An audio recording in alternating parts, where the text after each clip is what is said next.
diverticular. Bueno, comenzamos con apendicitis.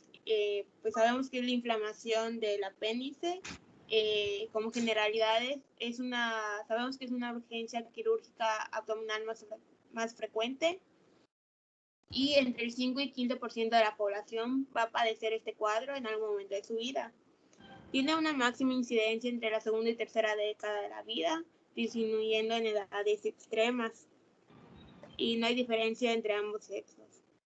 Tiene una mortalidad global de 0,1%, pero esta aumenta al 0,6% hasta el 5% en caso de apendicitis perforada, que son más frecuentes en lactantes y ancianos por un diagnóstico tardío.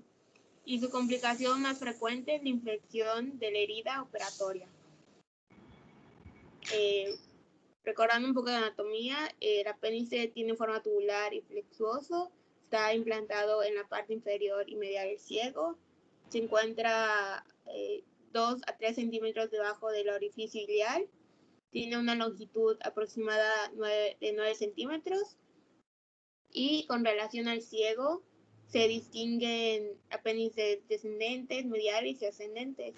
Y hay que recordar que el apéndice puede adoptar distintas posiciones, y esta imagen pues lo refleja bastante bien. Okay.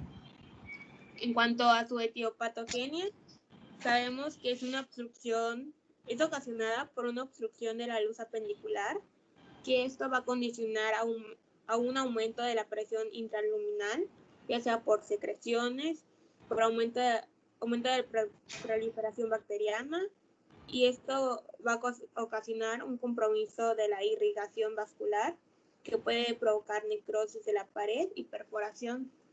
Entre sus causas más frecuentes está la hiperplasia de los folículos linfoides submucosos. Y en el adulto, el agente obstructor habitual se relaciona con las contracciones fecales, los llamados fecalitos.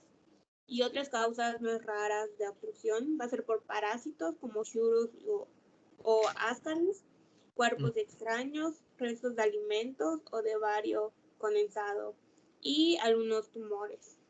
Yes. Sabemos en apendicitis hay 4 estadios evolutivos.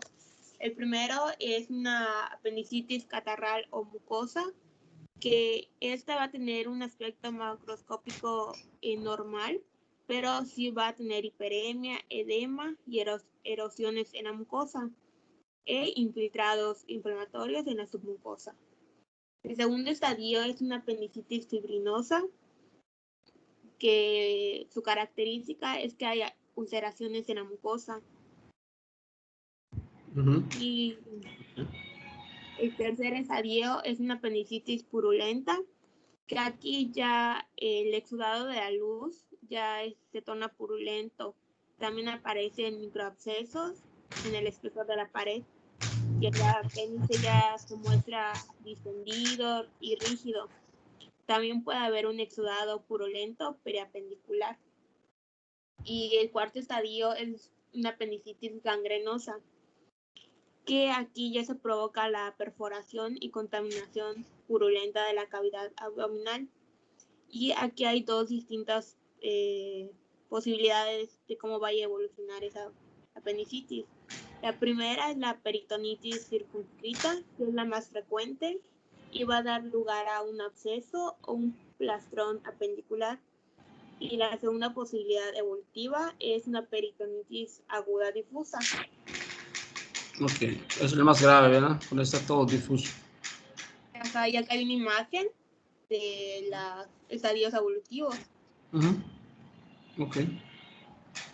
Bueno, el cuadro clínico y diagnóstico, pues sabemos que al principio es un dolor abdominal agudo, tipo cólico, mal localizado, y luego de ciertas horas ya migra al cuadrante inferior derecho. También después del dolor podemos sentir náuseas y vómitos, y puede o no haber fiebre, y este dolor se incrementa al caminar y al toser. En cuanto a la exploración física, vamos a tener hipersensibilidad en el cuadrante inferior derecho. Vamos a tener ciertos signos positivos como McBurney, el signo de psoas, durador. La Robson. Sí. Y sabemos que la perforación del apéndice es más frecuente entre las 24 y 72 horas después de que haya iniciado el dolor en adultos jóvenes y mujeres no embarazadas. Sí, aquí en el cuadro clínico no se olviden que la apéndice es una de las patologías que llamamos en radiología muy simuladoras, ¿eh? En lo que es el área de pulmonar, de tórax, en radiología tenemos la gran simuladora que es, ¿quién cree que es la gran simuladora en radiología? La placa puede aparecer normal, pero en las TVs, ¿verdad? Es la gran simuladora.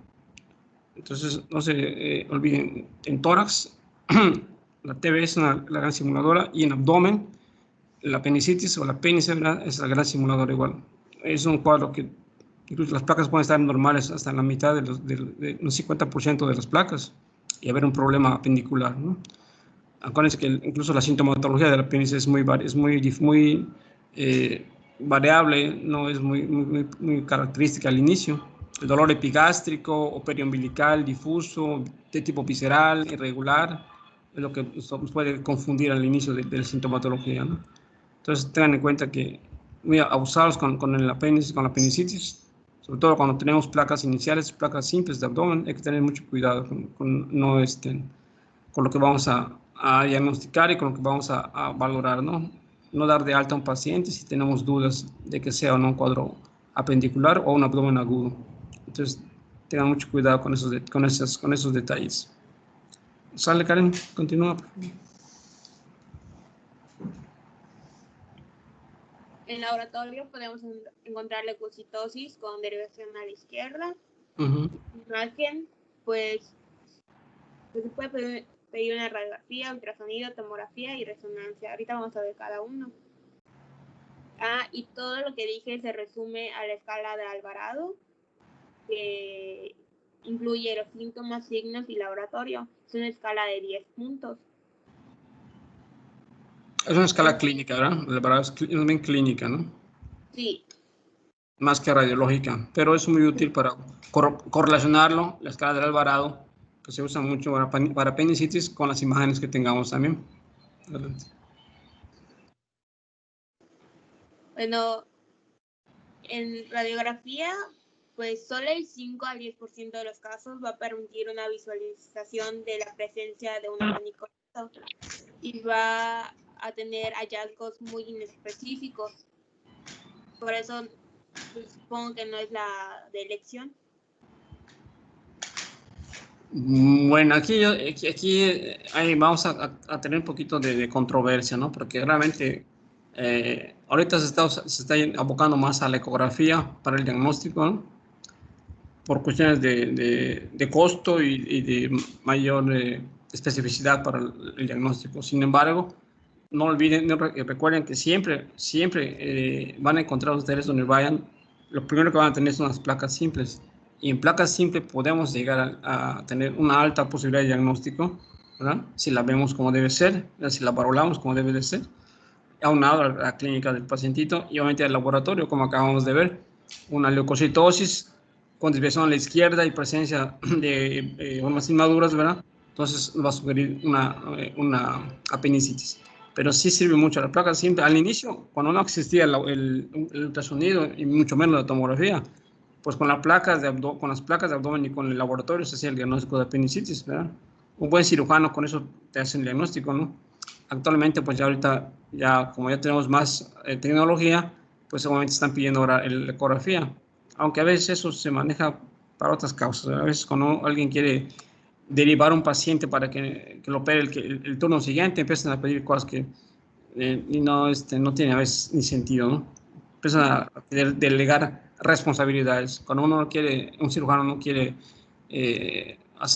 operar o hacer algo, entonces, no, pídele un ultrasonido, no, pídele un Doppler, no, pídele, entonces cada turno va pidiendo cosas, y eso se va postergando este pacientito hasta que se complica todo, ¿verdad? Y le llega al cirujano, generalmente a los de nuevo ingreso, ¿verdad? Y no le queda de otra más que operar y ya se les complicó el apéndice, ya se vuelve un absceso allá o un flemón apendicular, todo porque a veces no lo quiso operar el turno nocturno, ¿verdad? Porque eran las 2 de la madrugada, ¿no? Entonces, hay que tener mucho cuidado con eso. Entonces, yo creo que siempre, les repito, las placas iniciales, las placas simples, van a orientar muchísimo a un diagnóstico, ¿verdad?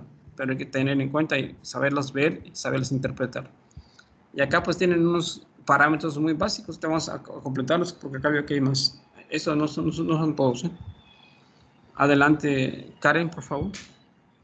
Sí. Bueno, en el ultrasonido tenemos que su sensibilidad es del 75-90%, con una especificidad del 86-100% y su valor predictivo positivo pues del 89-93%. En cuanto a la visualización de la luz apendicular, vamos a ver, pues va a estar extendida y vamos a identificar cuando sea mayor de 7 milímetros. Cuando sea un diámetro mayor de 6, tiene una sensibilidad del 100 y especificidad del 64, pero esto aumenta cuando su diámetro es mayor de 7. Si nos encontramos entre 6 y 7, no es concluyente, pero si se asocia a un incremento del flujo de Doppler, se puede considerar positivo. También podemos encontrar el signo de McBurney ecográfico positivo, que es cuando se le aumenta la presión y al paciente pues, le duele. También podemos encontrar un engrosamiento en la pared apendicular, líquido periapendicular, abscesos y apendicolitos en forma de imagen cálcica intraapendicular. Acá tengo imágenes.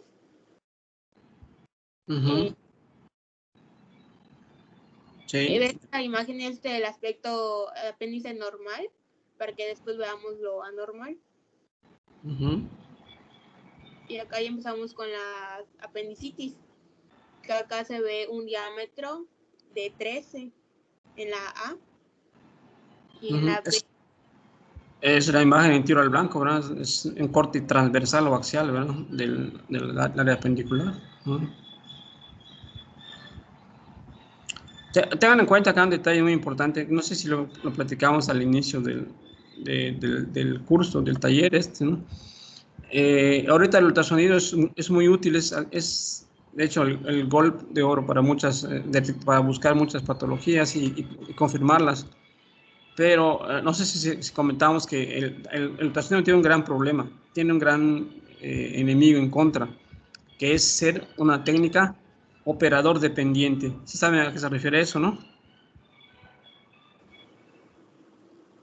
Depende de quién lo interprete. Así es. Más que depende de quién lo interprete, depende de quién lo realice, ¿verdad?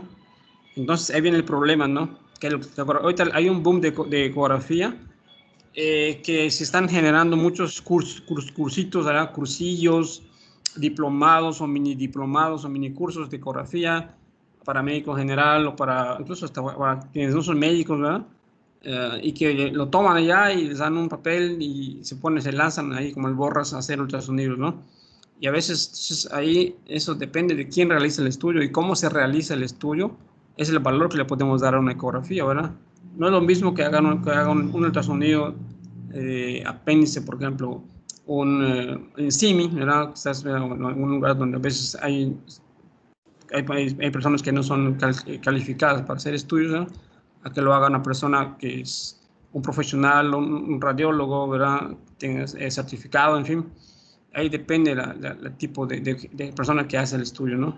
No digo que haya personas bien capacitadas, sí las hay, ¿verdad? Aunque sea un médico general que puedan estudiar y saber, pero ya hay estudios que en los cuales, ¿verdad? Realmente es mucho más eficaz la experiencia y la destreza y la preparación de un especialista en el área de imagen a otra persona, ¿no?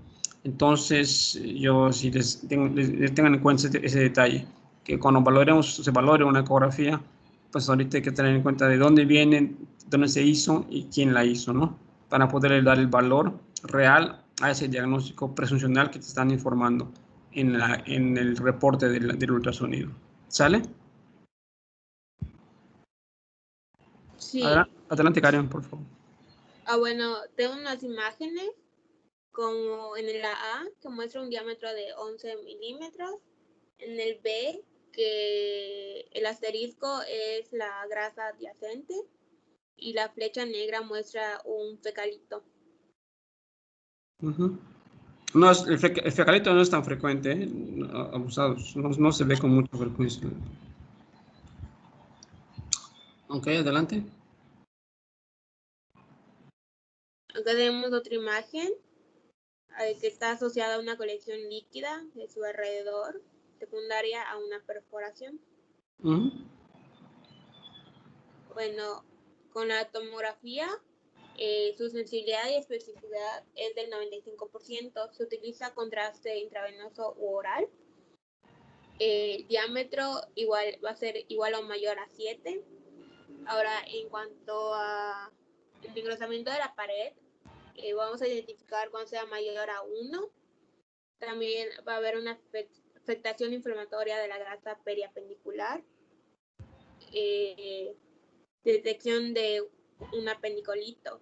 Y en las fases avanzadas podemos ver colecciones, abscesos, aire extraluminal u obstrucción intestinal secundaria.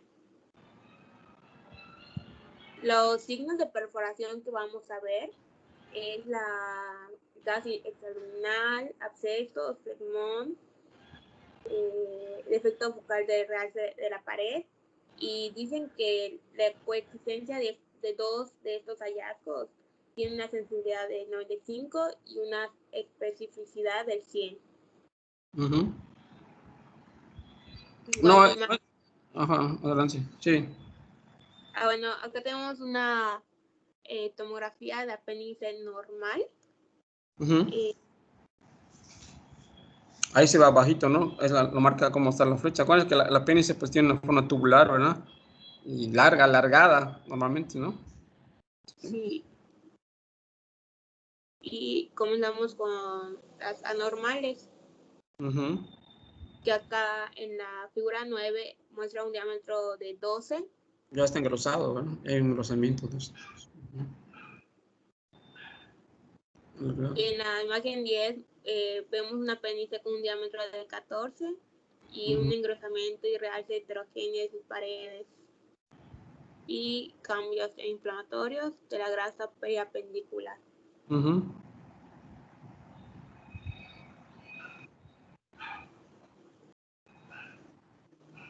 Acá podemos ver también otra imagen.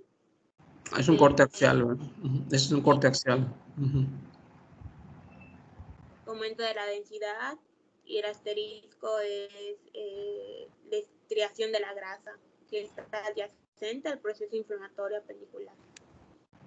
Así es, la flecha donde está el área del apéndice, ¿no? y el asterisco es la inflamación que está, ¿no? Es la grasa, ¿verdad? Que está inflamada, ¿no? Vean, si abusados cuando les pongan imágenes ahí en el test, en el quiz, ¿no? Ubíquense bien. Primero vean la imagen cuando tengan en sus pantallas, ¿verdad? Una placa, un atomo, lo que sea, un ultra, etcétera. Fíjense primero que nada en qué imagen están viendo, la proyección que están viendo, ¿no? Por ejemplo, en este que tiene el asterisco, el flecha está muy bonito porque se ve, aunque es un detalle anatómico, porque vean, es un pedazo, es una parte nada más que te dan de un corte, es un corte axial, ¿verdad? De una tomografía de abdomen, ¿verdad? Y del lado derecho. Vean dónde está el cuerpo vertebral, ¿sí ven el cuerpo vertebral allá, ¿verdad? De referencia, ¿ya? Sí.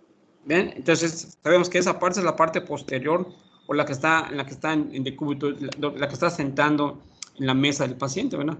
Y lo que está por arriba es la parte anterior, ¿verdad? La pared abdominal que está por encimita. Y entonces todo ese lado es el lado derecho del abdomen, ¿verdad?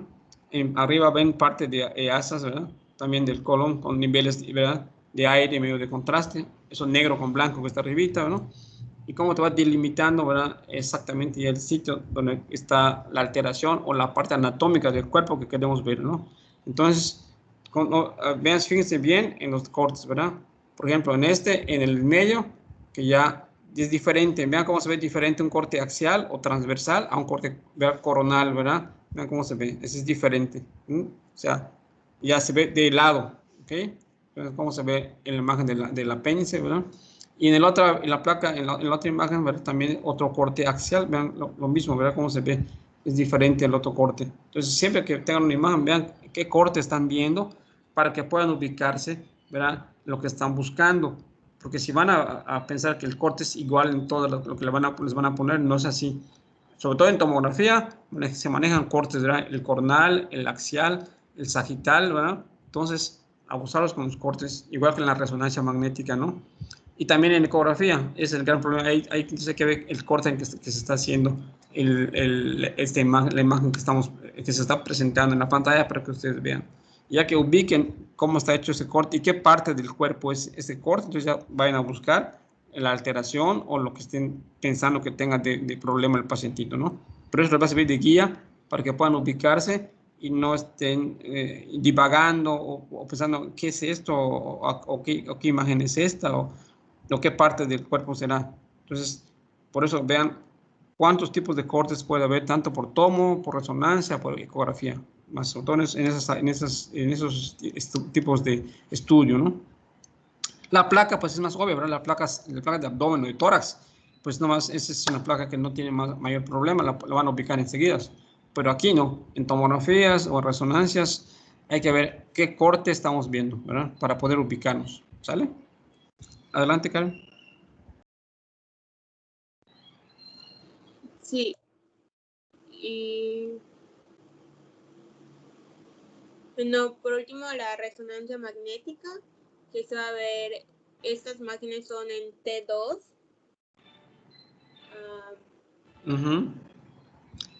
T2 ponderadas, ¿no?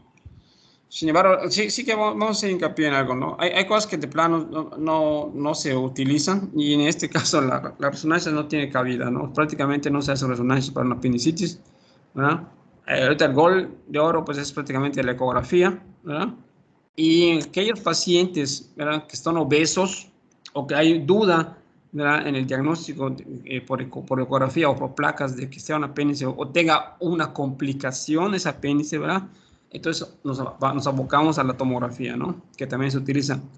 Pero los estudios que se hacen de batalla son las placas iniciales, las placas simples de abdomen y el gol, pues ahorita es el ultrasonido, ¿verdad? La ecografía.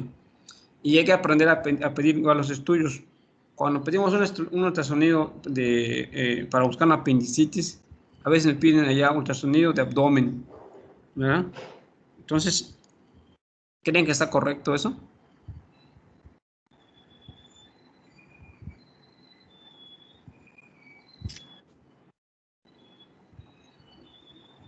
Bueno, por ahí, ¿nadie opina? No entendí muy bien la pregunta, Doc. Cuando ustedes quieren pedir un ultrasonido porque están pensando en una apendicitis, entonces ustedes piden ultrasonido abdominal. ¿Será bien? ¿Estará correcto eso?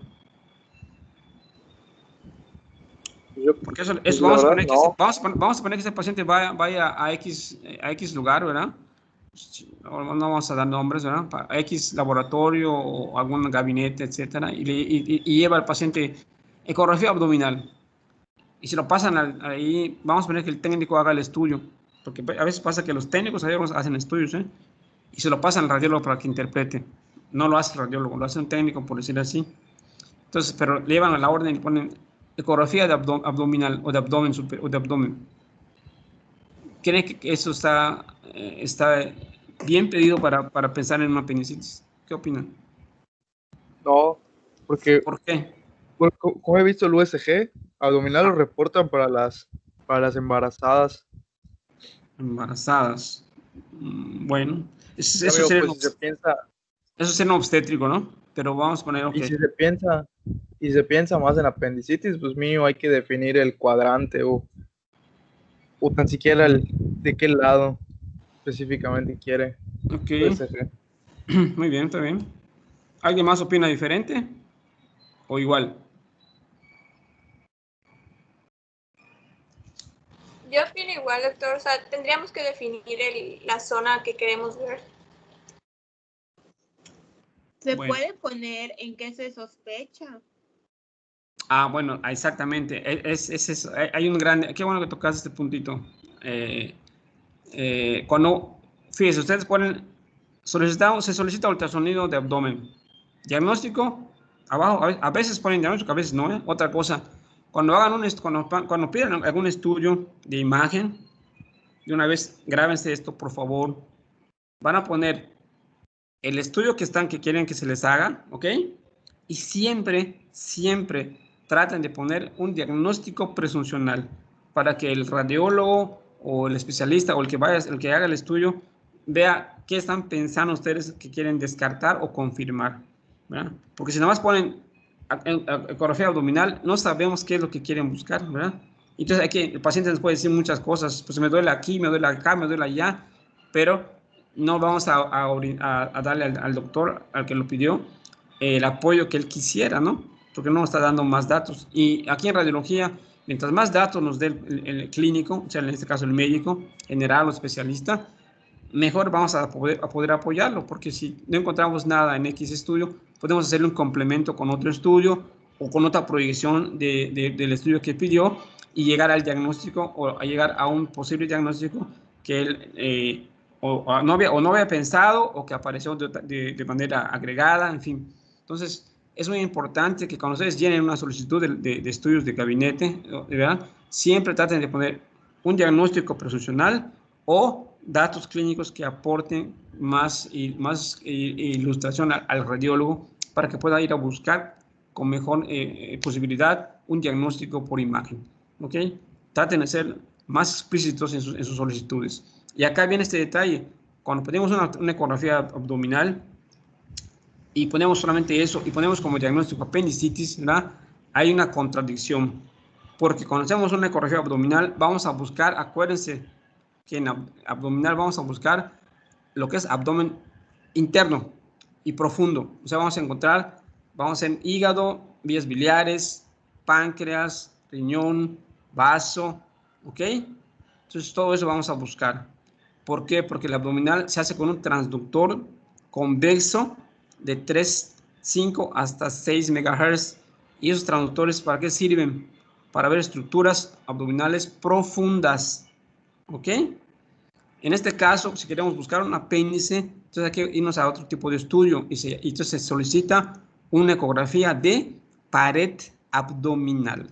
Pared abdominal, no de abdomen superior ni abdominal. ¿Por qué? Porque aquí va a cambiar la situación. Aquí vamos a hacer el estudio, ¿verdad? Ya no con un ultrasonido, ya no con un convexo de 3,5 a 6 MHz, sino con una sonda. ¿De qué tipo?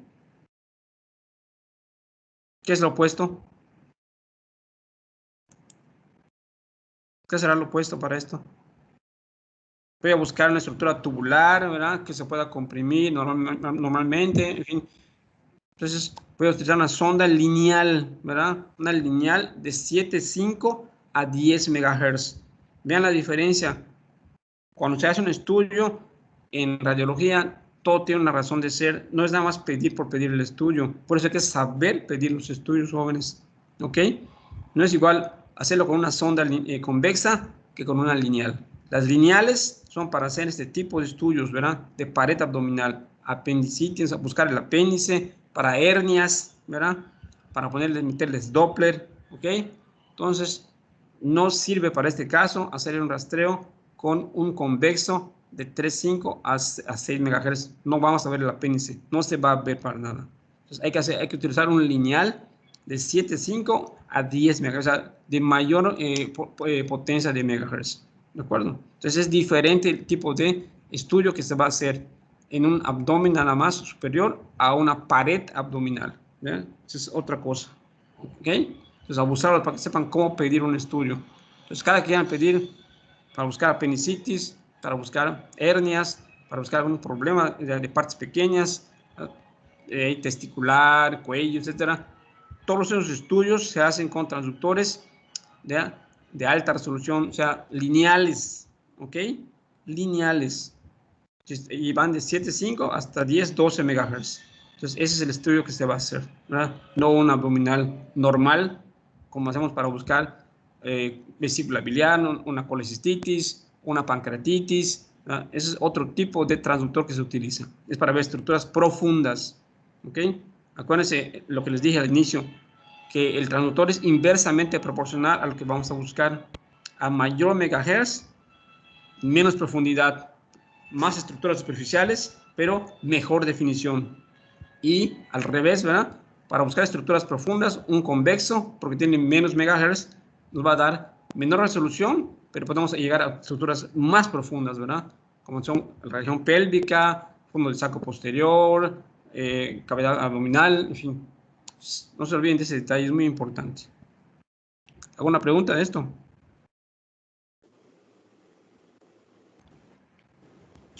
¿Alguna pregunta?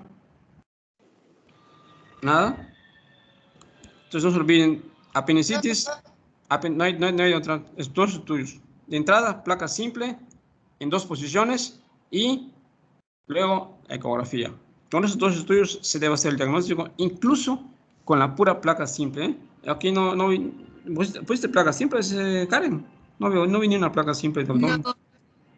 No. Ah, pues pues eso es algo vital, ¿no? No se olviden, por favor, para próximos ponentes. Las placas iniciales siempre son muy importantes, porque quizás ustedes no vean en el texto nada, pero yo les voy a decir tips que quizás ustedes no encuentren. En la placa simple, ¿verdad? Se encuentran datos muy valiosos, ¿ok? Y comenzamos con los signos radiológicos de placa simple, ¿eh? No se olviden de esto. Primero que nada, vamos a encontrar, ¿verdad? Uno, ¿qué será? En las placas es en 2 posiciones, ¿eh? De pie y de cúbito. Vamos a encontrar niveles, ¿verdad? Niveles hidroaéreos, ¿verdad? Sobre todo hacia el área del abdomen derecho, ¿verdad? Ciego o colon ascendente, ¿verdad? Entonces, ¿por qué? Porque cambios, ¿verdad? Inflamatorios. Entonces, vamos a buscar. Acuérdense que cuando vimos el tema pasado de obstrucción y de hilio, ¿qué dijimos? Les dije que todos los procesos inflamatorios, apendicitis, colecistitis, pancreatitis y todas las itis, ¿qué nos iban a dar? ¿Cambios de obstrucción o de hilio? ¿Qué les dije? De hilio. De hilio, ¿verdad? Exactamente. Vamos a encontrar datos de un hilio, ¿verdad? Un hilio ahí paralítico o metabólico ya en la placa de abdomen, ¿verdad? Entonces es sugestivo, tengo un problema de abdomen agudo, ¿verdad? Otro que vamos a encontrar con mucha frecuencia, ¿verdad? Es la escoliosis antiálgica, ¿verdad? La columna vertebral, ¿verdad? A nivel, ¿verdad? Sobre todo lumbar, se va a desviar, ¿verdad? Hacia la derecha, ¿verdad? Es una escoliosis antiálgica, ¿verdad? Entonces, como signo de defensa. También otro signo que vamos a encontrar, ¿verdad? Es muy frecuente, es el borramiento del psoas derecho, ¿verdad? Todo lo que es el psoas del lado derecho, que se ve muy claro en una placa de abdomen normal, se va a borrar, ¿verdad? Sobre todo en su borde inferior, ¿ok? Abusados.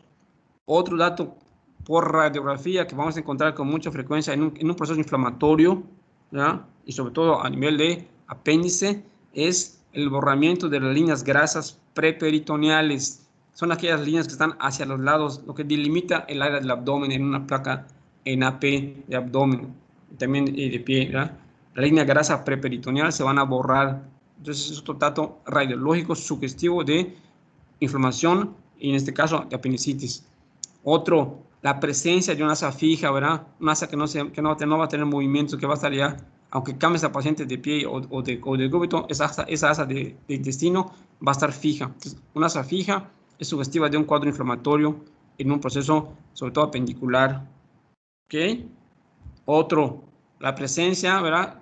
No tan frecuente, pero puede haber o no, de un apendicolito, ¿verdad? O sea, la calcificación del apéndice no es tan frecuente, pero puede estar en ese sitio, ¿verdad? El cuadrante inferior derecho. También podemos encontrar un efecto de masa también allá en el cuadrante inferior derecho, ¿verdad? Como un plastrón allá, ¿verdad? Una imagen radiodensa en ese cuadrante inferior, ¿verdad? Sugestivo de cambios inflamatorios en ese lugar, ¿ok? O aire a nivel en la zona del apéndice también. Entonces, vean cuántos datos podemos encontrar en una placa simple de abdomen, ¿verdad? Que son altamente sugestivas de un proceso apendicular o que nos están diciendo que ahí hay un proceso inflamatorio en el apéndice. Y si eso le agrego que me están en mi laboratorio donde veo que tengo 15.000 leucos, ¿verdad? Con diferencial desviado a la izquierda, ¿verdad? Entonces, todavía lo acabo de corroborar, ¿verdad? Y clínicamente tengo un McBurney, un Robson, un obturador, en fin. Eso ya, con eso simplemente ya tengo un diagnóstico prácticamente hecho de apendicitis, ¿verdad? Pero aún así, si quieren, pues le completamos con la ecografía, que ya vimos cómo son los cambios por ecografía de apéndice. Pero fíjense qué importancia es tener nuestras primeras placas iniciales para buscar un problema tan común, que se encuentra a cada rato, muy frecuente, en urgencias, en la consulta general, en fin. Y sobre todo cuando a veces no tenemos la opción de la ecografía y mucho menos de la tomo en campo. Esto que les estoy platicando, sobre todo ustedes lo van a vivir el día que vayan a hacer su pasantía y pues, les toque lugares donde a veces no tenemos más que lo básico, ¿verdad? Que son las placas y el laboratorio, nada más, ¿verdad? Entonces, por eso tienen que aprender muy bien a ver una placa básica y después irse a buscar cosas más complejas, ¿no? Y saber pedirlas también, porque ahorita vimos cómo se pide una ecografía para buscar apendicitis. No es nada más pedir ecografía del abdomen, no es así. Es de pared abdominal porque es diferente el tipo de transductor que se va a utilizar, ¿verdad? Y si eso le cae en manos de una persona que nomás va a hacer lo que ustedes le piden, un técnico radiólogo, ¿qué va a hacer? Aquí viene ecografía de abdomen, le hace un rastreo de abdomen nada más y se acabó. Y que cuando ustedes vean el reporte del radiólogo, ¿qué les va a decir? Pues hígado normal, páncreas normal, todo lo que es abdomen nada más, ¿verdad? Punto.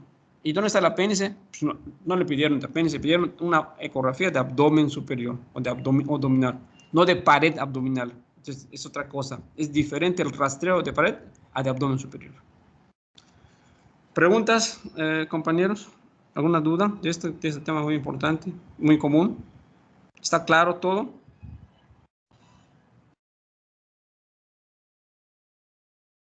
¿Sí? A ver, Sammy, Sí, doctor, claro. Alex, Sammy, todos están. No hay dudas con apéndice.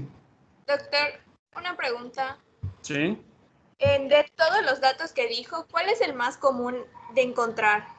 ¿En dónde? ¿De qué hablas? ¿De qué estás En hablando? los datos que nos dijo, como el borramiento de la línea medial de psoas, del apendicolito o la presencia de una asa fija, ¿cuál de esos es más común encontrar?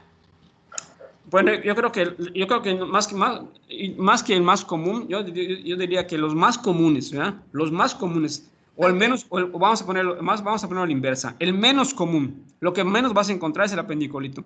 Es lo que menos vas a encontrar, créeme. Lo que menos vas a encontrar. ¿Qué vas a encontrar? Segurísimo en una placa de abdomen que tiene cambios de inflamación. No hay de otra, es el borramiento del psoas, lo vas a encontrar, seguro. La escoliosis antiálgica, seguro que la vas a encontrar también. Típico, ¿verdad? No hay de otro. La línea grasa preperitoneal la vas a encontrar también borrada, seguro. Esos tres son segurísimos. Hoy, ni qué decir, los niveles, ¿verdad? Los niveles hidroaéreos por un hilio reflejo, un hilio metabólico, ¿verdad? Lo vas a encontrar en las placas de pie, ¿verdad? Acuérdate, porque se piden de pie y de cúbito. Esos cuatro datos, ¿verdad? Vas a encontrarlos segurísimos, ¿verdad? En un proceso abdominal agudo o inflamatorio. No hay de pierde, no hay de otro, ¿verdad? No hay. Ok. Así que no hay. Gracias, doctor. No, seguro que lo vas a encontrar. Anda a buscarlos y vas a encontrarlos. Segurísimo que lo vas a encontrar. No te vas a por otro lado. Perdón, y el asa fija también, ¿eh? En una asa fija es lo mismo. Vas a ver, es una asa ahí hacia cuadrante inferior derecho o ahí que vas a encontrar. No va a cambiar de posición ni acostado ni parado el pacientito. Esos datos básicos, créanme que los van a encontrar siempre en cualquier cuadro de abdomen agudo, en una placa, sobre todo pensando en una apendicitis. No hay otro. ¿Sale? Sí, doctor. ¿Alguna pregunta más? Ok, vamos a seguir. Adelante, Karen, por favor. Sí, bueno, continuamos con la enfermedad diverticular, que abarca tanto la diverticulosis como la diverticulitis. En diverticulosis tenemos que es la presencia de pseudodivertículos que son formados por mucosa y submucosas. Se presenta como una consecuencia de herniación de la mucosa y submucosa en las tenias mesentéricas y laterales. Estas se van a ocasionar por un incremento de la presión intraluminal asociado a un debilitamiento de la pared del colon. No hay una causa estrictamente dicha, pero se cree que es por esto. Habitualmente pues van a ser varios diverticulosis. y se va a detectar en el 65 a 80% de las personas mayores de 65 años. Y solo entre el 10 y 25% de estas personas se van a complicar a la forma de diverticulitis. El 95% se van a localizar en el colon sigmoides y el 90% van a ser asintomáticas. Y solo un poco porcentaje van a presentar el dolor recurrente, inflamación y hemorragia. Y el diagnóstico se realiza por medio de enema con bario o tomografía. Ahorita vemos las imágenes, que es una tomografía. Es una tomografía y se ven en el círculo los divertículos que contienen aire y aparecen en forma de vaginaciones pequeñas, son redondas. Y sobre todo pues se van a localizar en el colon sigmoides.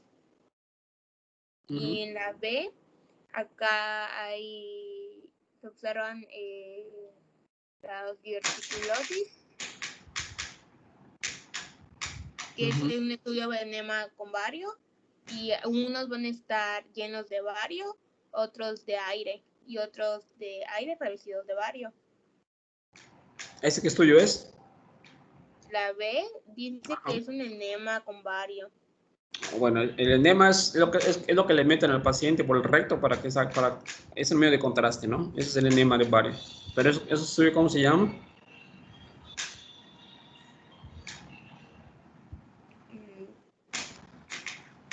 ¿Alguien que ayude a Karen? Una tomografía. ¿Una tomografía?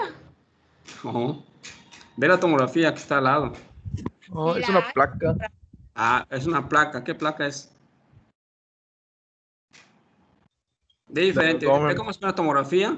Cómo se ve una. Por eso les dije hace un ratito. Cuando tengan una imagen ustedes en el examen, en el quiz, vean qué estudios le están poniendo. Si no, se van a confundir, se van a meter en problemas. Para que sepan qué es una placa simple o un estudio convencional, una ecografía, una toma o una resonancia. Y eso que hay más estudios, que no estamos, hay mastografías, hay estudios invasivos, ¿verdad? Hay tránsito intestinal, pero acá está muy obvio, ¿no? Acá es una toma de abdomen en proyección axial, lo que estamos viendo en el lado en la A, ¿ok? De abdomen inferior, porque estamos viendo parte de colon sigmoides o recto sigmoides, ¿verdad? Colon descendente, estamos muy abajo, ¿ok? Vean cómo se ven las crestas, los huesos se ven allá, parte de los ilíacos, ¿verdad? En la tomografía, ¿sí lo ven? Sí, se ve. Tiene que, acuérdense que igual en la tomografía, en la tomografía, ahorita por favor que repasen sus niveles de cortes, ¿eh? Porque acuérdense que les dije que la tomografía es un estudio de segmentación, ¿verdad? O sea, va por niveles, igual que la resonancia, que hay nivel superior, nivel medio, nivel inferior, y cada corte es un diferente nivel, ¿verdad? Hay que ver en qué nivel estamos haciendo el corte y qué estructuras están en ese nivel para que puedan ubicarlas y puedan buscar alguna alteración o si está normal el estudio, ¿ok? Entonces es una tomo, y la otra es una placa de abdomen, es una placa, ¿verdad? Convencional, ¿verdad? Ese es un colon por enema, es el estudio, es un colon por enema con doble contraste, ¿ok? Le metemos aire y le metemos bario, o sea, el enema varitado, como dice allá, ¿verdad? Entonces llena el colon de aire, por eso está muy bonito, vean cómo se distienden las asas del colon, ¿verdad? Cómo están infladas, porque se les pone primero aire para hacer el doble contraste, y luego se le mete el bario por vía rectal, ¿verdad? Con una sonda, una cánula, ¿verdad? Y se pinta ese colon, ¿verdad? Queda muy bonito, ¿verdad? Se distiende, pues queda infladito, y después es como pueden verse entonces ya las presencias de los divertículos, ¿verdad? Vean, abusados con eso. ¿Sí? Adelante. Ok. Y ahora ya pasamos a diverticulitis, que pues es la complicación de diverticulosis que se debe a la inflamación de un divertículo y va a ocurrir entre el 10 y 25% de los pacientes que tienen diverticulosis. Y se va a producir por una obstrucción de la luz del divertículo con material colónico, o sea, fecalito. Y esta obstrucción va a facilitar la proliferación bacteriana. El fecalito va a dificultar la irrigación y pues este divertículo va a ser más susceptible a una perforación. Y en cuanto a la diverticulitis se van a clasificar según cómo se vean, según esta clasificación de Hinch, que es muy importante. Ok, muy bien. Esa se la aprendan de Hinch, ¿verdad? Muy buena. Adelante. Ok. En cuadro clínico vamos a tener a un paciente que presente fiebre, dolor en hipogastro o en fosa ilíaca izquierda, signos de irritación peritoneal, se llama como apendicitis izquierda, pero así es, exactamente. Vamos a tener pacientes que pueden presentar diarrea o estreñimiento. El 25% va a tener hemorragia y en cuanto a laboratorios vamos a encontrar leucocitosis. Ahora, en diagnóstico tenemos va a ser la tomografía computarizada, que aquí vamos a encontrar, pues uno, la presencia de divertículos. Dos, un engrosamiento de la pared mayor de 4 milímetros. Inflamación pericólica, formación de abscesos, perforación del colon con aire o contrastes extraluminales o presencia de aire o contrastes libres en la cavidad peritoneal. Sí. O sea, acá esta patología también es muy frecuente, así que tengan en cuenta este tipo de problemas. El diagnóstico igual, ¿verdad? Acá sí prácticamente la placa simple no te va a ayudar mucho, ¿verdad? Sí, acá son cambios de ahí como vimos al principio de la de pie de cúbito, algunos nivelillos por allá, ¿verdad? Del lado izquierdo o a nivel colon sigmoides, ¿verdad? Datos de un hilio, porque es igual, ¿verdad? Es una diverticulitis. Entonces, no se olviden, todas las itis van a darnos un hilio. ¿Estamos? ¿Sí? Sí. Ok. Bueno, pero acá lo que nos va a orientar más que nada es la ecografía, también se utiliza. Veo que aquí no puse la ecografía. Karen. No. También el primer estudio que vamos a usar es la ecografía, ¿no? ¿Por qué? Porque en la ecografía, como bien dijo hace un ratito Karen, ¿verdad? Este tipo de problema, la diverticulitis, también se le conoce como la apendicitis izquierda, ¿verdad? Toda la sintomatología de un apéndice del lado derecho lo vamos a encontrar del lado izquierdo, ¿verdad? Es un paciente de 50 o más años de edad, ya grande, ¿verdad? Porque esto es de gente grande, no es de niños, ¿verdad? Es gente ya grande, con sintomatología hacia flanco o fosa ilíaca izquierda. Clínicamente hay dolor, ¿verdad? Muy localizado, vas a encontrar fiebre, puedes encontrar hasta rebote, ¿verdad? Entonces, y se palpa ya un plastroncito, un plastrón igual del lado izquierdo. Y le hacemos un rastreo por ecografía y vamos a encontrar datos parecidos, ¿verdad?, a un apéndice del lado derecho. O sea, vamos a encontrar un plastrón, una imagen hipoecoica, heterogénea, localizada, de bordes mal definidos, pero que está localizándose hacia la fosa ilíaca izquierda, ¿verdad?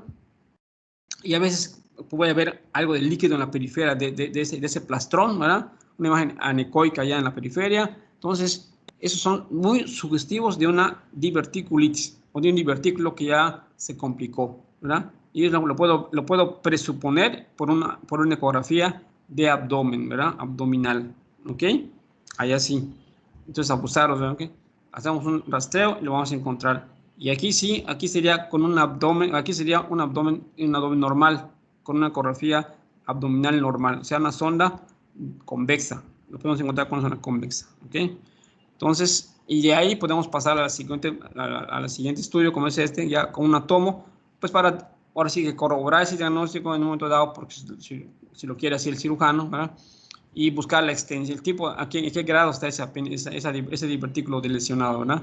Si es una diverticulitis por el flemón, o si ya tiene un absceso ya periverticular, o ya se complicó, ¿verdad? O ya se perforó ese divertículo, ¿verdad? Entonces ya se hizo otra cosa más severa, ¿no? Entonces ya la tomografía nos va a dar el apellido de ese tipo de diverticulitis, ¿verdad? Y qué tanta complicación puede tener ese divertículo, ¿verdad? Y donde viene la escala de Hinchey, ¿verdad? Que ya nos mostró acá Karen, ¿no? Entonces, es muy útil la tomografía, pero podemos inferir este problema con una ecografía también. ¿Qué es lo que interesa aquí? Antes, y también otra cosa, ¿verdad? Acuérdense que en este tipo de problemas, en lo que es los divertículos, hay que tener en cuenta que hay 3 etapas. En la enfermedad diverticular vamos a encontrar 3 fases, no se les olvide, ¿no? La etapa inicial, o también se le llama fase, ¿qué fase? ¿Cómo se llama? Karen, ¿viste? No sé, doctor. Entonces, la fase inicial es una fase prediverticular, ¿verdad? En la cual los cambios son muy sutiles, o prácticamente no vamos a ver ningún cambio, ni en placas, ni en ecografía, ni en nada, ¿verdad? Es una fase prediverticular, ¿verdad? Y en la placa a veces vamos a encontrar, cuando hacen un colon por enema, una zona de estrechez, o en una placa de abdomen simple, vamos a encontrar el marco cólico un poco más estrecho, muy irregular, muy mal definido hacia el lado del lado izquierdo, hacia lo está lo que es el descendente o rectos sigmoides, pero o cambios muy sutiles, ¿no? Pero ya el paciente tiene cambios iniciales clínicamente. Luego sigue la fase que tú acabas de comentar, la fase de diverticulosis, ¿verdad? Entonces ya ahí comienza a haber problemas de divertículos en el paciente. Y la última etapa es la fase ya de diverticulitis. Con ese divertículo o de esa diverticulosis se complica y van a un proceso inflamatorio agudo, ¿verdad? Que es la diverticulitis. ¿Qué es lo que interesa aquí, sobre todo en este tipo de problema también? Otra cosa que tienen que tener muy en cuenta es saber discernir o diferenciar lo que es el divertículo ¿de qué será? ¿Con qué lo voy a diferenciar? ¿Con qué?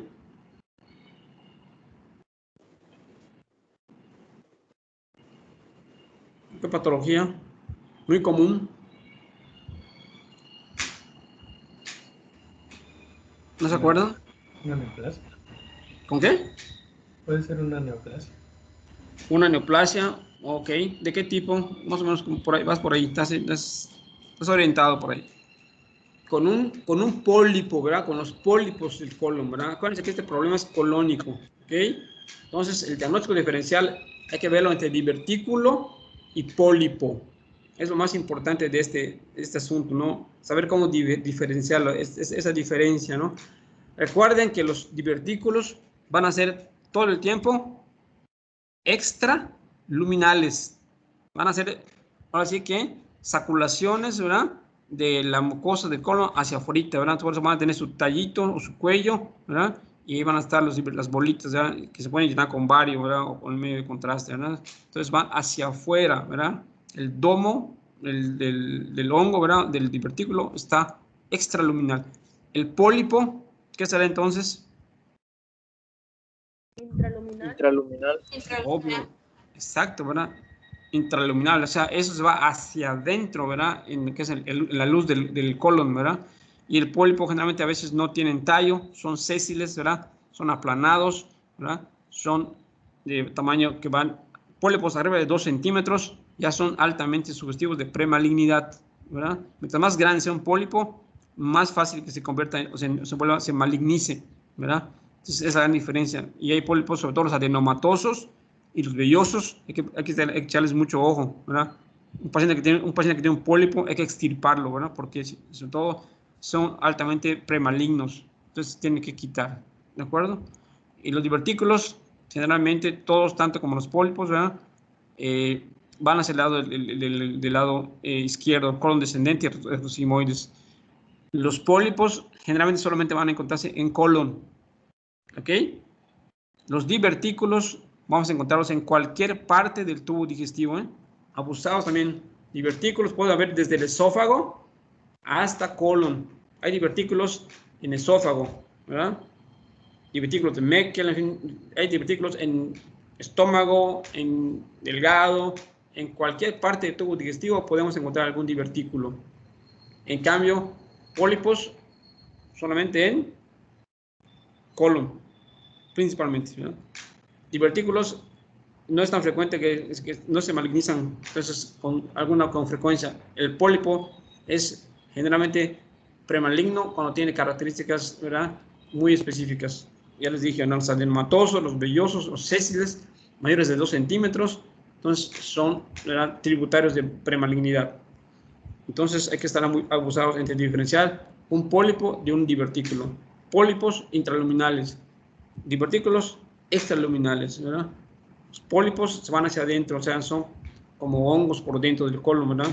En tanto que los divertículos son, ¿verdad? Como, bueno, así que saculaciones que se ven en todo el colon, ¿verdad? Se pueden estar en colon ascendente, descendente, pero sobre todo en descendente y rectosigmoide, es donde se va a ver todo el colon lleno de, o sea, ahora sí que de saculaciones por fuera, ¿verdad? Pintadas de blanco. Antiguamente el diagnóstico se hacía con un colon por enema, como esa placa que pasó hace un rato, Karen, ¿verdad? No había tomografía, entonces hacíamos el colon por enema. Ese era el gol, era el estudio de elección hace tiempo. Ahorita, obviamente, con la evolución, pues ya el estudio de elección ya se cambió, ¿no? Y ya es la tomografía lo que se maneja. Y para diverticulitis también podemos usar la ecografía. ¿Alguna pregunta? ¿Alguna duda? Adelante, Karen, último tema que nos termina rápido, nos falta. Bueno, continuamos con isquemia intestinal, que pues es una condición clínica que aparece cuando el flujo sanguíneo del territorio mesentérico resulta insuficiente para satisfacer los requerimientos del intestino. Puede ser desde un cuadro leve y transitorio hasta un cuadro grave con infarto de la pared intestinal. Usualmente se da en pacientes más de 60 años y tiene un predominio en sexo masculino. Y la arteria afectada más frecuente es la arteria mesentérica superior. Tenemos tres formas clínicas: la isquemia mesentérica aguda, la crónica y la colitis isquémica. La mesentérica aguda usualmente es ocasionada por émbolos, vasoconstricción secundaria a bajo gasto cardíaco. Todo lo que ocasione bajo gasto cardíaco va a ocasionar una isquemia aguda. El 70% de los casos se va a deber a trombosis o embolia de la arteria mesentérica superior, 20% a causas no oclusivas y un 10% a trombosis venosa. Y su mortalidad de esta forma clínica es muy alta, es del 71%. Ahora, la isquemia mesentérica crónica es el resultado de episodios transitorios repetidos debido a un flujo sanguíneo intestinal inadecuado. También se le conoce como angina intestinal y es la forma menos frecuente de isquemia. La causa más frecuente es aterosclerosis de los vasos mesentéricos. Su mortalidad es del 10%. Ahora, la colitis isquémica es la forma más común y su forma más según su localización puede afectar el colon derecho o el izquierdo. Y acá los cuadros rojos son de afectación de colon derecho y los cuadros izquierdos son de arterias que se ven afectadas del lado izquierdo. Y en la mayoría no existe un factor etiológico claro, pero pues se cree que pueden ser de causa oclusiva, no oclusiva y otros. En oclusiva tenemos alteraciones microvasculares, a émbolos, tromos, a traumatismos. Y en las no oclusivas es todo que ocasione un bajo flujo, ya sea choque, insuficiencia cardíaca congestiva, hemorragia o fármacos que ocasionen vasoconstricción. Y en otras causas tenemos la estasis venosa o parásitos.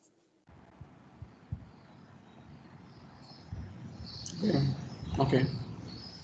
Bueno, en colitis isquémica también tenemos otras formas clínicas, a las de tipo reversible, que se va a solucionar en 24-48 horas. Si no se soluciona, pasa a la forma transitoria, que es la más frecuente. Aquí la resolución es en semanas o puede durar meses. Y en tipo segmentaria crónica va a presentar en un 20-25% de los pacientes. Vamos a hallar una alteración aislada, en su evolución puede ser paciente que da diarrea, sangre, pus, o un paciente que pues hay una translocación bacteriana y ocasiona sepsis. También puede ser otro paciente que con cuadros explosivos que ocasionan estenosis por fibrosis. Ahora, la forma clínica gangrenosa va a ser en el 15% de los pacientes. Y acá se va a encontrar un infarto intestinal y va a evolucionar a peritonitis. Ahora, el tipo fulminante, que es el 1%, su hallazgo va a ser pancolitis y su evolución también va a ser a peritonitis y a choque. Ok. Ahora, síntomas diagnósticos. En la isquemia mesentérica aguda va a haber un dolor abdominal agudo severo, pero no, en la exploración física no vamos a encontrar signos de alarma, pero va a ser un paciente con factores de riesgo. En la crónica va a haber un dolor abdominal postprandial. Acá va a haber un paciente que haya tenido una pérdida de peso importante y sobre todo en los pacientes con alteraciones cardiovasculares. En la colitis isquémica también va a haber dolor abdominal, pero eso puede ser de leve a moderado, puede presentar diarrea, sangrado y va a tener una baja hipersensibilidad abdominal leve a moderada. Entonces, no son cuadros muy fáciles de diagnosticar. Entonces, y en laboratorio también va a haber leucocitosis con derivación izquierda, elevación de hidro D, fosfatasa alcalina, LDH, amilasa. Y en imagen podemos usar radiografía, tomografía, colon por enema, radiografía, y en la angiografía. Bueno, son los que encontré, porque en realidad son muy variados los estudios. Sí, bueno, aquí en este tema de isquemia intestinal, o también se llama infarto intestinal, ¿no? Pues sinceramente es un tema que pues ahora sí que no es como la apendicitis o la diverticulitis. Ustedes no lo van a ver, creo que nunca, ¿verdad? A menos que sean cirujanos o gastros, ¿no? Pero realmente es muy difícil que lo vean ustedes lo puedan diagnosticar o lo vean ustedes en un primer nivel de atención, ¿no? Es muy raro. Sin embargo, pues está en el programa y esto pues, es un paciente que pues, ya generalmente es un problema de gente ya grande, gente ya mayores, ¿verdad? Tercera edad y con factores predisponentes, diabéticos, en fin, hipertensos, tienen un problema de fondo o a veces incluso posoperados, ¿verdad? Que entonces hacen problemas vasculares, ¿verdad? Y pues van a terminar en una isquemia, un infarto intestinal, como decíamos, es un infarto ahí es entre la mesentérica o mesentérico, ¿no? Y yo le comento, es un infarto cementérico, ¿no? Porque de ahí directo luego van al cementerio los pacientes. Entonces está difícil que salgan, ¿no? Ahí se complican la mesentérica superior, en fin. Y aquí lo que quiero que sepan nada más que el gol de oro, aquí los estudios que se hacen principalmente para este tipo de estudios es de entrada la tomografía, ¿verdad? Es el estudio que se hace de elección, una tomografía computada. Y para confirmar o como complemento principalmente, ¿no? Básicamente ahí es la angiografía. Ahora sí que el estudio ideal es una angiografía para ver exactamente la rama, qué tipo de arteria está incluida, qué rama de esa arteria, de ese tronco principal. Entonces los dos estudios que llevan la batuta aquí es la tomo y la angiografía, ¿verdad? La angio. Estudios invasivos, ¿verdad? El angio. Entonces, la placa siempre como está ahí, pues, son hallazgos un poco inespecíficos, ¿no? Entonces, porque puede confundirse con una obstrucción o con otra cosa, una inflamación, ¿verdad? Una peritonitis. Entonces, esa dilatación de asas, pues no es, ahora sí que patognomónica o exclusiva de una isquemia intestinal, ¿verdad? Puede estar en varias situaciones. Entonces, el estudio de elección, tomografía, básicamente, ¿verdad? Y realmente la geografía es la que nos va a dar el sitio de la obstrucción o del problema vascular en el pacientito. Entonces, si no tienen más, vamos rápidamente con la otra parte. ¿Alguna pregunta de isquemia, de infarto? Bueno, solo eran las imágenes que faltaban. Sí, realmente no hay no lo van a. Ajá. Sí, es una vean la placa simple y luego está la tomo, ¿verdad? Hay un corte coronal en esa tomografía, ¿verdad? ¿Cómo se ve? Ok. La angiografía. Ahí podemos ver cómo está la vascularidad, ¿verdad? Cómo se divide, cómo están los vasos y lo que te va a decir el sitio más exacto, el sitio exacto de dónde está el problema oclusivo y y si se puede recanalizar o se le puede meter algún tipo de medicamento para recanalizarlo, ¿verdad? En fin, es el estudio que más, tanto diagnóstico como veces como terapéutico, ¿verdad? O si no, pues hay que meterlo a cirugía para poder hacer algo por ese pacientito que en muchas ocasiones pues tiene una altísima mortalidad, ¿verdad? Es un paciente con pocos chances de recuperarse, sobre todo si ya está grande, más de 70 años, no hay mucho que hacer. Muy bien, entonces si no hay otra cosa, vamos rápidamente con el otro tema. ¿A quién le toca?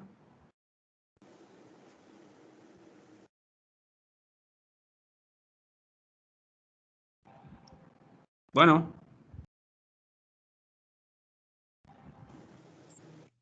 A mí me toca, doctor. ¿quién habla, perdón? Eduardo. Eduardo. Paul. Eduardo. Paul Pinto. Sí. Oscar. Ah, ok. Bien, Oscar, ¿qué vamos a ver? ¿Qué vamos a ver?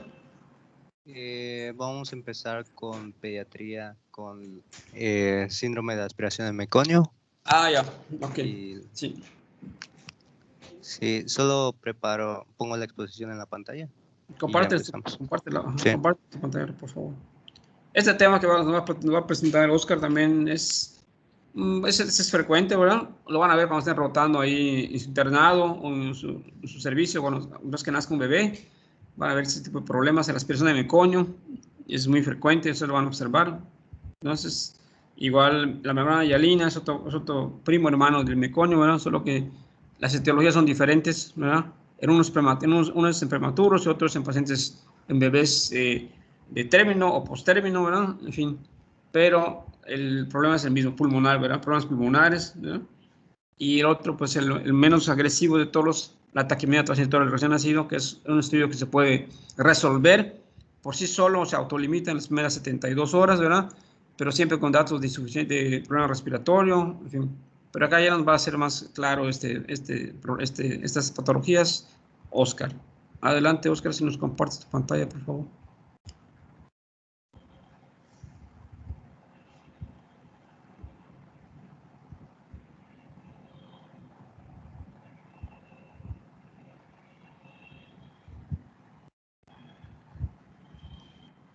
¿Ya se ve la pantalla? Yo no lo veo.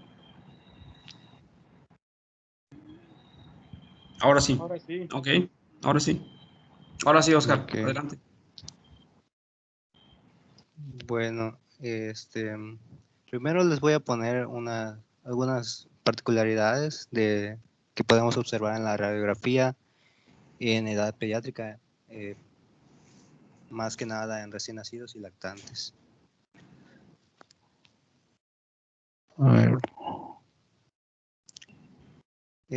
Primero que nada, pues aquí tenemos una radiografía simple en la que podemos observar que, y como describe en el comentario que tengo puesto, podemos ver que los campos pulmonares van a tener una forma está descrita como pantalla de lámpara, es como que la forma de trapecio que está marcada en color azulito. Entonces va a ser una diferencia con respecto a radiografías en un adulto, por ejemplo. Y las costillas van a estar más horizontales que de costumbre, pero esto va a ser más característico en los recién nacidos pretérmino, como podemos ver aquí en la primera imagen. ¿Se ve mi puntero? El puntero no, pero sí se ven las placas. Bueno, en la primera imagen tenemos a un recién nacido pretérmino y en comparación con la imagen de la derecha, que es un recién nacido de término, podemos ver que la primera está como que el, la parrilla costal se ve como que un poco más alargada o más bien como que está más angosto, pues el tórax. Y pues esto se va a ir modificando con el paso del tiempo. Abajo tenemos un lactante de 3 meses, luego un preescolar de 3 años y un escolar de 13 años. Y pues así hasta adoptar lo que es normal ya en el adulto. Aquí tenemos imágenes del timo, el cual en la edad de recién nacido y lactante, pues va a parecer que es bastante grande en relación con el tamaño del tórax, por lo cual puede adoptar diferentes formas dependiendo de cómo se ajuste a pues las demás estructuras que están a su alrededor. Y es importante saberlo para no confundirlo con alguna otra enfermedad o que pensemos que hay alguna normalidad ahí. Entonces la primera es el signo de la vela del barco. Como podemos ver, nos pintan pues literalmente como si fuese una vela de un barco. En este caso se va a presentar de manera unilateral. Y pues aquí lo vemos del lado derecho. Otro caso que puede adoptar el timo es el signo de la ola de mar. Y se podría confundir quizá con la silueta cardíaca en este caso. Simular una cardiomegalia, ¿no? Exactamente. Igual en el siguiente, igual como que se medio disimula ahí con la silueta cardíaca, pero en este podemos observar como que una pequeña hendidura, que es lo que va a separar la silueta del timo y del corazón. Y también tenemos que, por lo general, pues vamos a ver que hay una posición lordótica, la cual puede hacer que se distorsionen un poco las estructuras. Y ahora ya empezaré con la primera enfermedad, que es el síndrome de aspiración de meconio. Pues aquí vamos a tener una dificultad respiratoria que se van a manifestar pues en los recién nacidos como consecuencia de la aspiración del líquido amniótico teñido de meconio. Aquí tenemos la imagen de un recién nacido y se ve ya en la cabeza que está manchado del meconio. Y pues de acuerdo a la sintomatología que tiene, pues podríamos pensar en alguna otra afección del sistema respiratorio, pero considerando los antecedentes que veamos el líquido teñido, pues ya nos haría pensar más en una aspiración de meconio. Así es.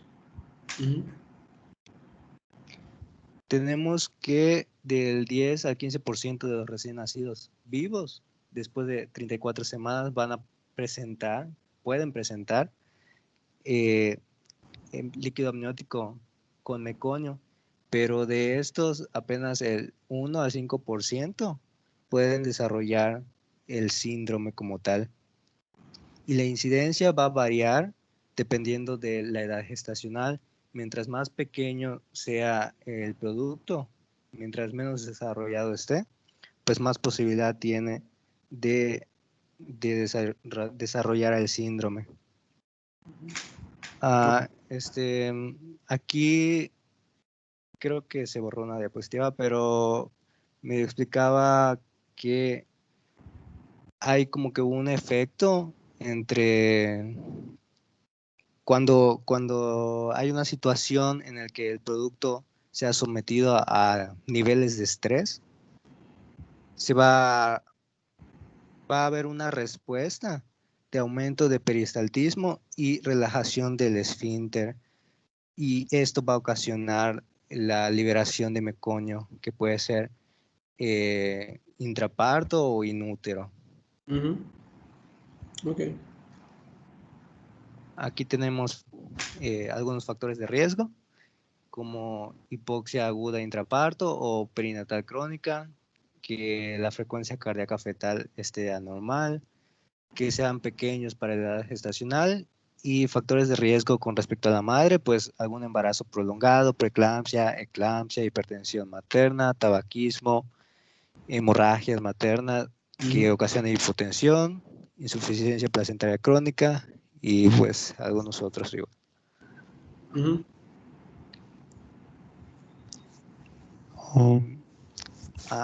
Era esta diapositiva la que estaba diciendo. Como dije, el estrés intrauterino va a causar un aumento de peristaltismo y relajación del esfínter anal externo, y esto va a ocasionar la liberación del meconio. Y pues por el mismo estrés al que está sometido el feto, pues puede jadear dentro del útero y va a aspirar ya el meconio hacia sus vías aéreas y va a ocasionar, por lo tanto, una obstrucción ya sea total o parcial. Si es total, pues podemos, ya después podemos observar atelectasias en los campos pulmonares. Y si es parcial, podemos ver atrapamiento aéreo e hiperinsuflación pulmonar. Y al final, todo esto puede conducir a una neumonitis química, una neumonitis intersticial y química, que va a provocar pues edema bronquial y estrechamiento de las vías aéreas de pequeño calibre. Okay.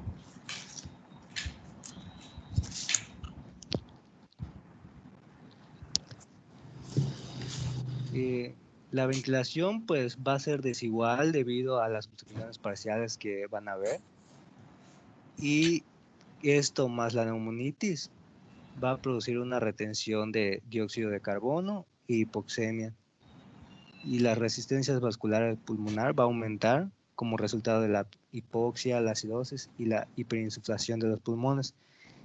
También va a haber una liberación inespecífica de citocinas, entre las cuales busqué que puede ser factor de necrosis tumoral alfa, interleucina 1 beta y la interleucina 8. Y va a haber igual una disminución de la producción e inactivación del surfactante, el cual, pues como sabemos, es producido en los neumocitos tipo 2 y va a ayudar a evitar el colapso alveolar, va a desempeñar la función tensioactiva, la principal sustancia tensioactiva del.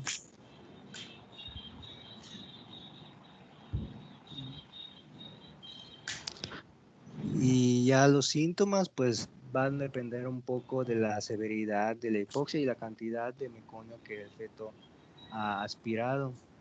Normalmente se va a presentar casi inmediatamente, los síntomas van a tener una presentación precoz y va a ser progresivo a lo largo de 12 a 24 horas.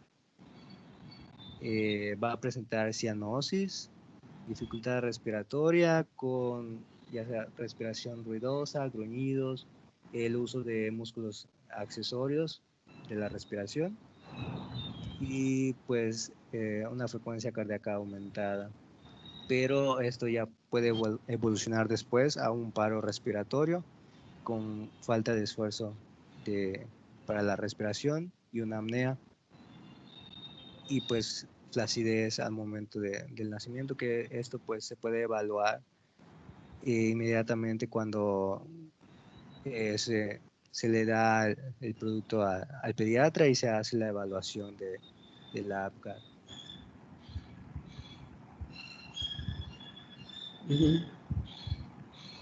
El diagnóstico mayormente es clínico, y se puede sospechar cuando estamos ante un distrés respiratorio que comienza de manera precoz, que hay hipoxia intraparto y que se necesitó una reanimación laboriosa.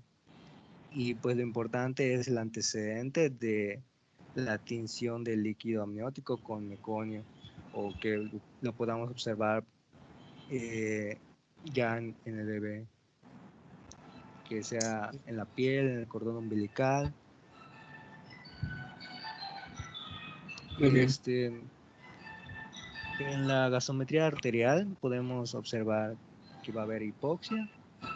Y la hiperventilación puede producir alcalosis respiratoria cuando es un caso leve, pero cuando afecta a un lactante y la enfermedad se agrava, puede presentar acidosis respiratoria con retención de dióxido de carbono. Esto va a ser pues debido a la obstrucción de la vía aérea y neumonitis. Y si el producto sufre una asfixia perinatal grave, se observará acidosis respiratoria y también, o sea, respiratoria y metabólica combinada. Pasando a ya las radiografías. En la radiografía típicamente podemos observar hiperinsuflación de los campos pulmonares y los diafragmas van a estar aplanados. Van a haber infiltrados focales irregulares y gruesos con líquido pulmonar aumentado y va a estar alternando con zonas hiperaireadas. Pueden haber escapes aéreos, lo que va a producir neumotórax o neumomediastino en el 10 al 40% de los casos. Y puede ser que la gravedad en los hallazgos radiológicos no siempre coincida con la enfermedad clínica.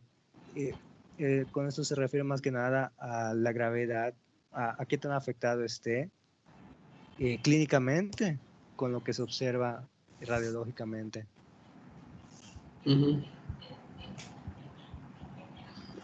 Así es. Aquí está separado un poco entre formas leves y moderadas a severas. Las formas leves, incluso al principio puede observarse una radiografía normal o puede mostrarse cambios extensos de infiltración nodular. Ya cuando es moderada o severa, pues los infiltrados nodulares van a ser más gruesos, irregulares y van a estar en placas o focalizados.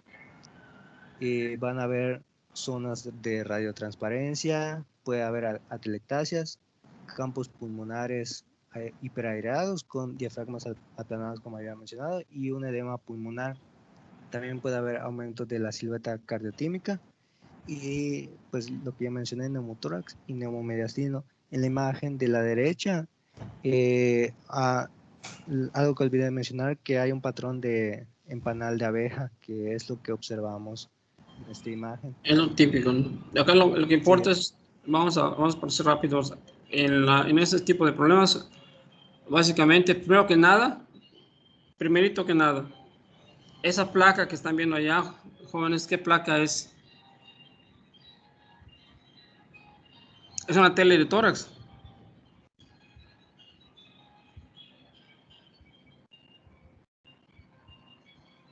¿Es una tele de tórax? ¿Mande? Parece que sí. ¿Mande? Parece que sí sea una tele de tórax. ¿Tú crees que es una tele de tórax? ¿Alguien opina igual o diferente? ¿Quién habló? Karen, ¿quién habló? Elsa, doctor. Elsie, ok. Tú dices que en un niño, en un recién nacido, le hacemos una tele de tórax. ¿Será? ¿Alguien que opina igual o diferente?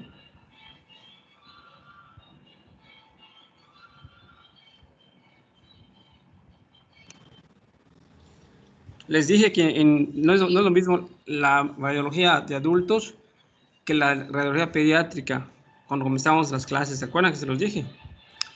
Esta placa de un niño es un recién nacido. Tengan en cuenta que es un recién nacido con problemas respiratorios. La puedes tomar una tele de tórax a un recién nacido con problemas respiratorios. Es casi imposible. Eso no se puede hacer, ¿no? Todos los niños, sobre todo en bebés, en recién nacidos, las placas son tórax en AP. ¿Verdad? No hay tele de tórax en un recién nacido. No se puede hacer eso. Todos son en AP y a veces tienen que ser portátiles.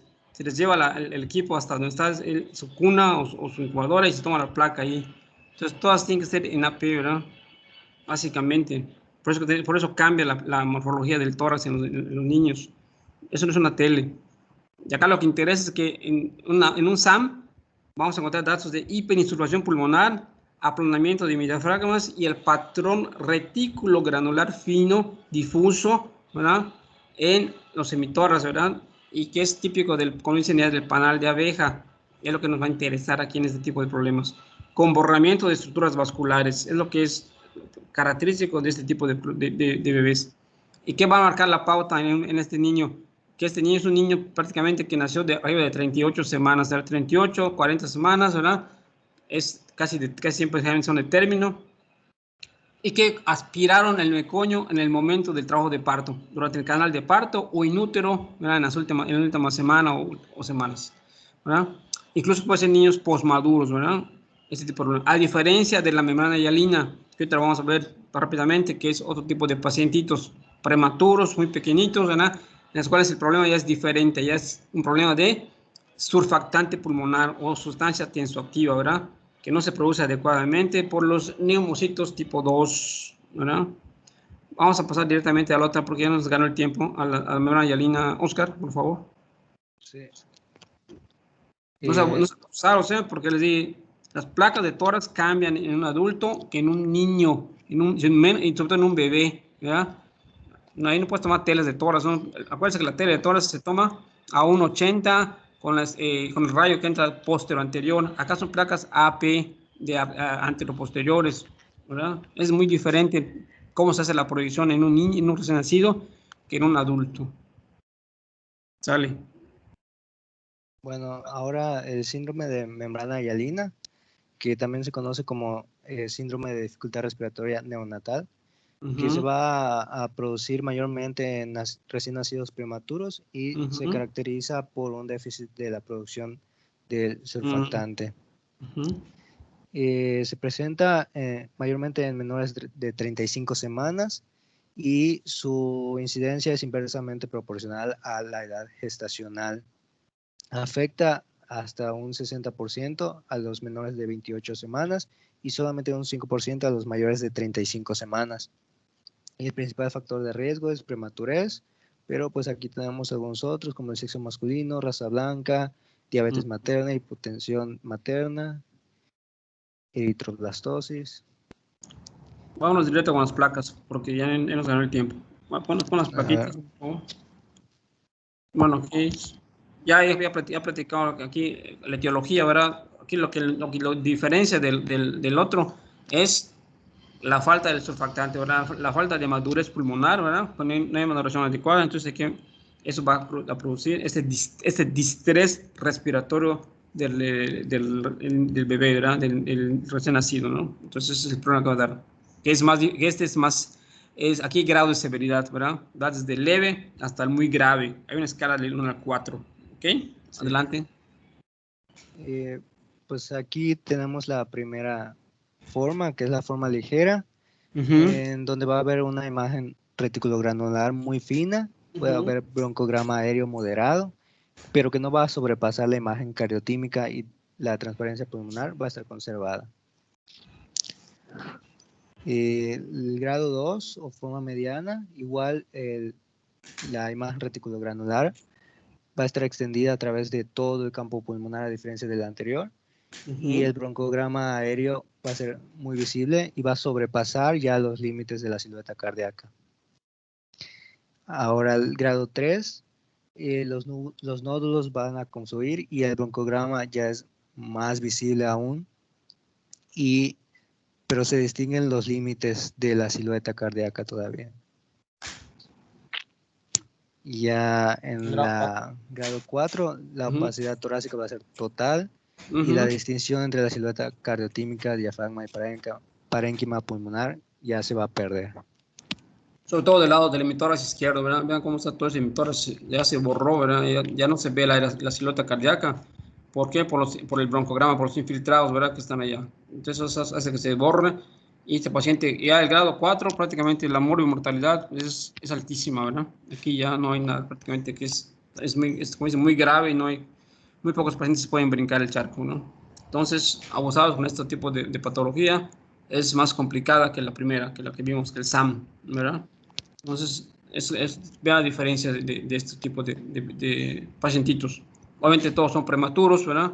Menores de 35 semanas o por ahí, entre 35 y 36. Entonces, Esto lo que me interesa es que vean cómo va cambiando, ¿verdad? Desde la forma leve. Aquí lo que va a marcar las pautas son la silueta cardíaca y el broncograma, ¿verdad? Si hay borramiento de la silueta o no hay de sus márgenes, ¿verdad? Entonces, hasta el grado más severo, que es este, ¿verdad? Ya está todo pacificado el emitor hacia todo el izquierdo y ya no veo la era cardíaca, se confunde, se pierde totalmente. Entonces, y si me dan el antecedente, que es un bebito prematuro de 35, 34 semanas, obviamente pues es una membrana hialina, ¿verdad? Grado 3, grado 4, o 3, 4, ¿verdad? No se olviden de esas imágenes, véanlas, repásenlas, ¿verdad? ¿Alguna pregunta de esta membrana hialina?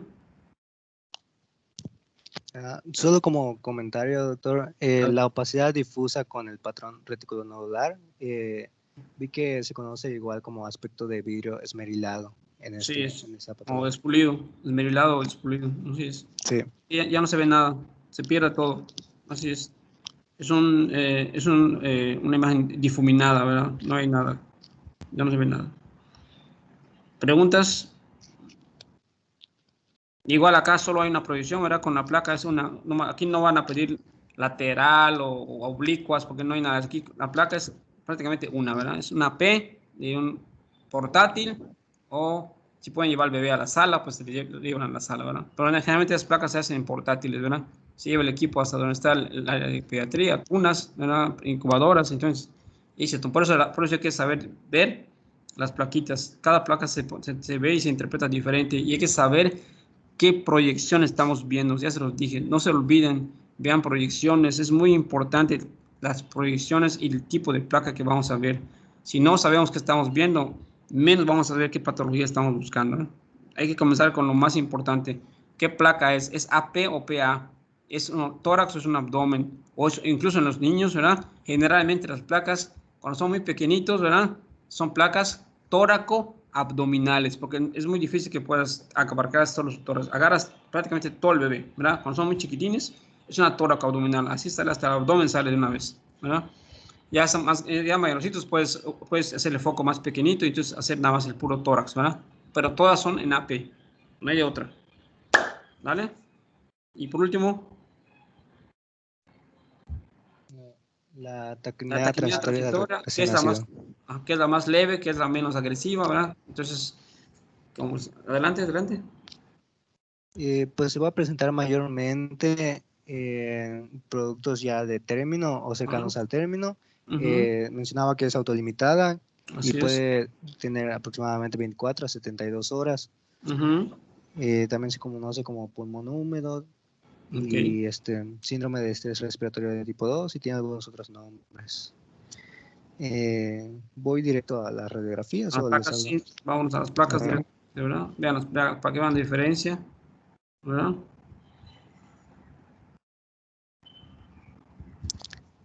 Ya aquí tenemos la radiografía, en donde vamos a notar una rectificación de los arcos costales, la herniación del parénquima, va a haber hiperclaridad y aumento de los espacios intercostales, también aplanamiento del diafragma y la cisuritis, que va a ser pues la inflamación de las cisuras interlobulares.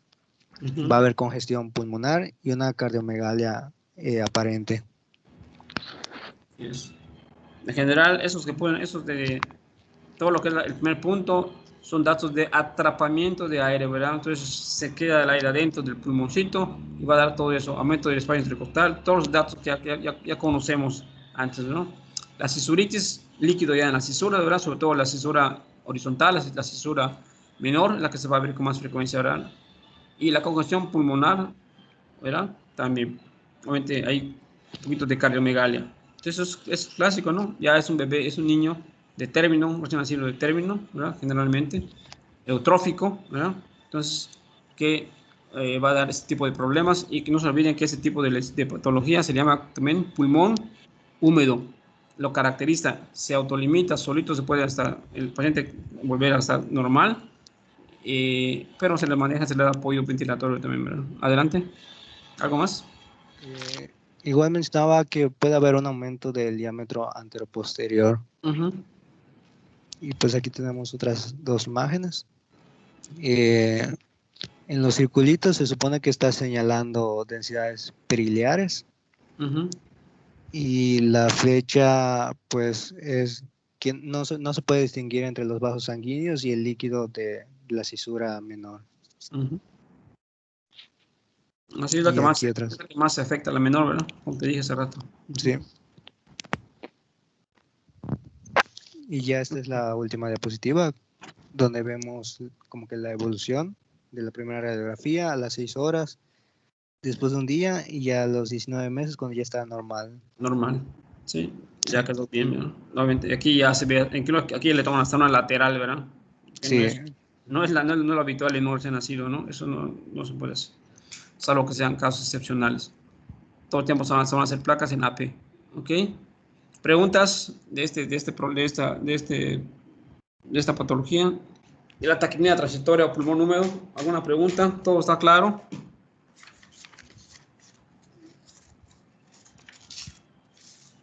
¿Sí? Alex, claro. ¿todo claro? ¿No hay ningún problema? Muy bien, entonces, no se olviden, vean sus imágenes. Aquí esto sí puede salir, ¿eh? Entonces va a salir algunas imágenes de niños, ¿verdad? Y abusarlos cuando les hagan muchas veces la respuesta de sus problemas, de sus preguntas van a estar en la mini historia que les podamos poner allá, ¿verdad? Cada niño tiene ya vieron, cada cosa tiene su teología muy marcada, ¿verdad? Uno aspira a meconio, en la hialina pues son prematuros, y acá son neutróficos de término, ¿verdad? Entonces, está muy marcados ahí cómo está el cuadro clínico, o sea, el etiología del bebé, ¿verdad? Y las imágenes pues prácticamente son muy típicas también en otros, ¿no? Ya vieron cómo está en uno, la imagen retículo granular o panal de abeja, que es típico del SAM, el otro en las membranas hialinas, los 4 grados de aire leve a muy grave, ¿verdad? Hay broncogramas, ¿verdad? En fin, entonces, y aquí, y la opacidad que hay los emitores de la membrana hialina, y acá es otro tipo de problema, que ya es diferente, aquí hay datos de atrapamiento de aire en la taquipnea transitoria pulmón húmedo, es lo más importante, con cisuritis y discreta cardiomegalia. ¿Estamos claros? Todo, no hay ningún problema, ¿sale? Muy bien, entonces vamos a pasar rápidamente en lista. Óscar Aguilar. Presente. José Bobadilla, Alex. Okay. Presente, doctor. Albita. Presente. Elsie.